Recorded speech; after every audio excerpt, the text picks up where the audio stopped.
Muchísimas gracias, amigos. Muchísimas gracias por acompañarnos. Muchísimas gracias a ustedes. Hoy a las 2:30, un nuevo programa de Doctor TV. Preste muchísima atención, por favor, señora, porque vamos a hablar de una enfermedad que cada año atrapa a más personas. Esta enfermedad casi siempre llega con la edad y logra que nos olvidemos hasta de nuestro propio nombre. Señora, ahora revelaremos todo lo que usted necesita saber para identificar los factores de riesgo que la pueden sumergir en el Alzheimer. El tema de hoy llega gracias a Movistar.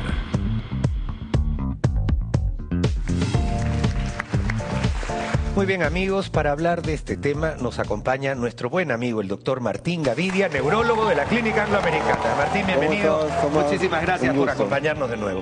Martín, por favor, coméntanos un poquito. ¿El Alzheimer ha aumentado o es idea de la población general? El Alzheimer es una enfermedad que conforme pasan los años hay más riesgo de tenerla. Después de los 50, 65, 80 años, el riesgo se va incrementando. Por lo tanto, si nuestra población cada vez es de mayor edad, vamos a tener cada vez más pacientes con enfermedad de Alzheimer. Eso es verdad. Eso es verdad. Ok.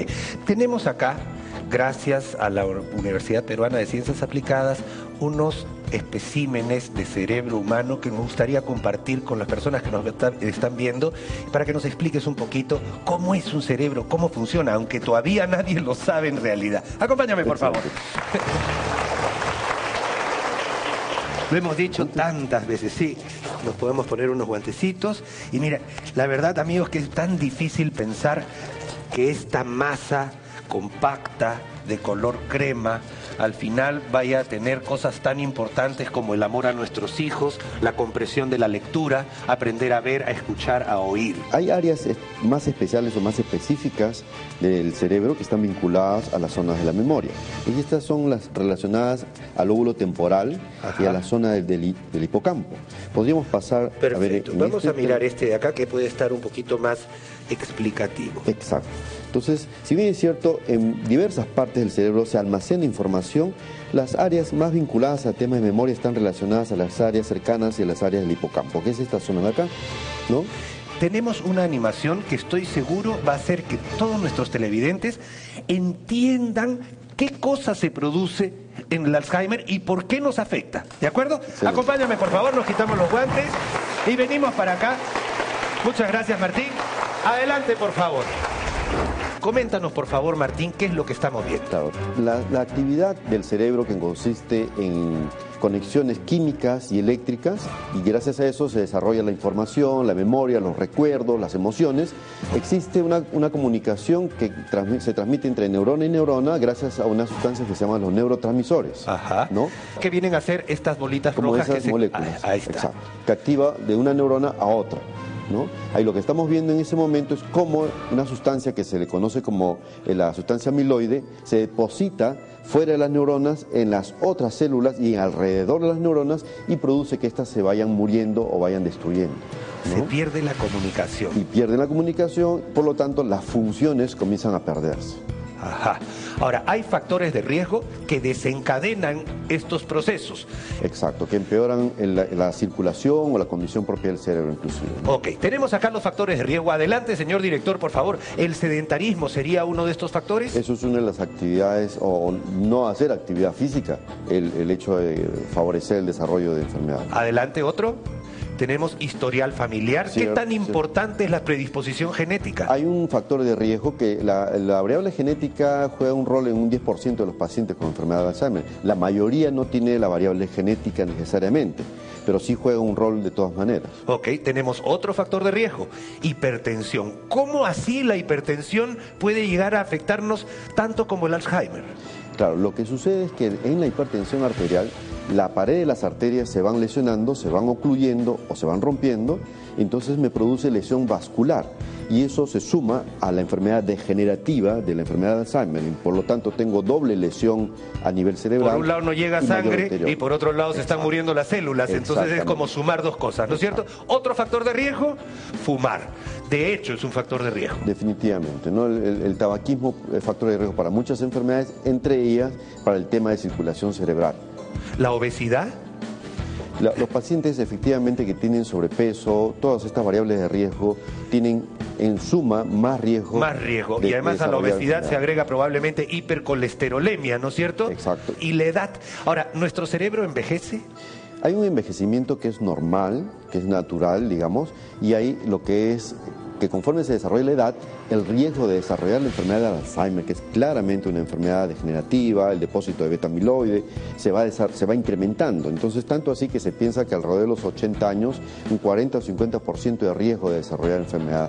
Diabetes. Acá también tenemos este problema porque afecta la microvasculatura. Influye en el tema de la circulación, una vez más, formando mayor aterosclerosis, pero también hay una hipótesis vinculada al hecho del consumo de la glucosa, de la insulina, en los receptores del cerebro, que favorecería, la diabetes favorecería mayor depósito de beta-amiloide y mayor desarrollo de enfermedad, ¿no? Hoy día, Martín, nos queremos centrar básicamente en 3 factores importantes de los cuales en realidad sí podemos controlar.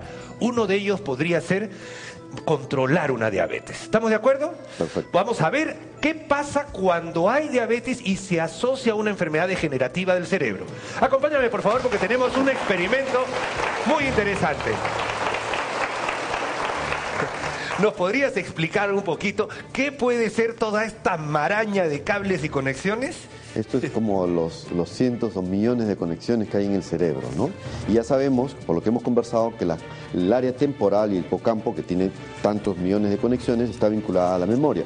Por lo tanto, en esa zona donde hay estas conexiones y estos neurotransmisores, sí tenemos más depósito de beta-amiloide, vamos a llamarle a esta sustancia, va a producir más lesión de la neurona, muerte de la neurona, ¿no? Y pérdida de la función neurológica. Vamos a suponer, como bien dijo el doctor, que esta sustancia gelatinosa que vemos acá es la que se comienza a producir y comienza a pegarse así en las regiones de las neuronas y que pueden hacer como si fuera pues una gutapercha, ¿no es cierto? Que uno tiene y le pone a un cable un tema como que le está impidiendo que estas neuronas tengan una buena comunicación una con otra. Además de impedir la comunicación adecuada, produce que las células se vayan muriendo. Entonces produce ahí el fenómeno degenerativo o de muerte neuronal, ¿no? Perfecto, yo me voy a quitar estos guantes y seguimos con nuestro segundo factor de riesgo, que podría ser la edad. Lo tenemos en pantalla. A ver, vamos a ver. La edad. ¿Cómo influye en nosotros la edad con respecto al Alzheimer? Nos acabas de decir que a partir de los 80 años podría haber hasta un 40-50% de posibilidades de padecer Alzheimer. Cuando hay enfermedad de Alzheimer hay como un envejecimiento acelerado. Es como si hubiese una muerte neuronal 100 veces mayor, sobre todo en las áreas vinculadas a la memoria inicialmente, ¿no? ¿Cuál es la diferencia que vemos entre uno y otro, por favor? En el cerebro que estamos viendo en el lado izquierdo, por ejemplo, vemos una corteza cerebral que está plena, digamos, está completa.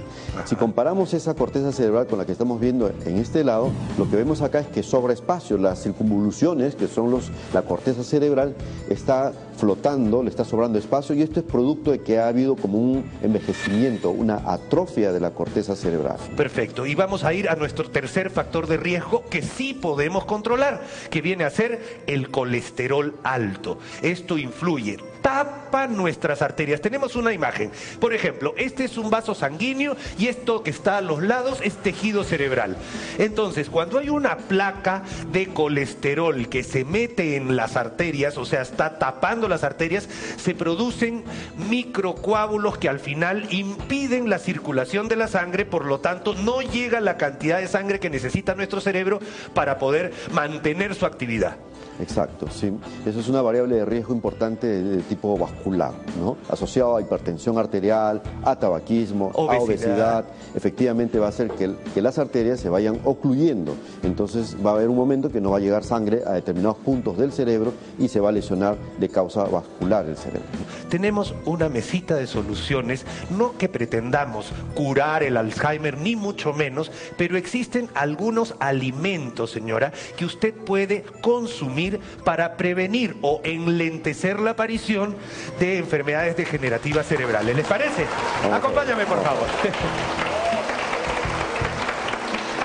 Acá, por favor, Martín, porque tenemos una serie de alimentos que hemos visto que sí funcionan claramente para agregarle algunas sustancias a nuestro cuerpo y metabolizar mejor el colesterol, mejor la insulina, mejor un montón de cosas y mejorar asimismo la función cerebral. El primer grupo, pescados y especialmente pescados de carne oscura. Exacto. Son importantísimos realmente. Todo lo que sea en la dieta, conservar los mejores hábitos. Es decir, por ejemplo, consumo de alimentos como pescado que tienen omega 3.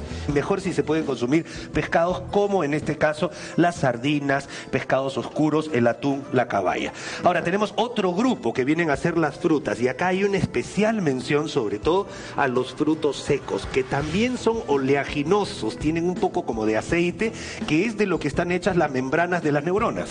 Sí, su valor está dado probablemente por que son ricos también en omega 3 y son ricos en antioxidantes. Ajá. Entonces, si las hipótesis de trabajo de Alzheimer es que hay un fenómeno de oxidación y de lesión neuronal y muerte neuronal, esto efectivamente tiene un factor protector para desarrollar enfermedades de Alzheimer, ¿no? Perfecto, y eso asociado a estas frutas con este color, que es un color rojo que tiene riquísimo en antocianinas, retrasan el envejecimiento. Y acá tenemos algunos condimentos. El orégano dice que es absolutamente fabuloso para esto, y cúrcuma, que como condimento también ayuda a disminuir la oxidación cerebral.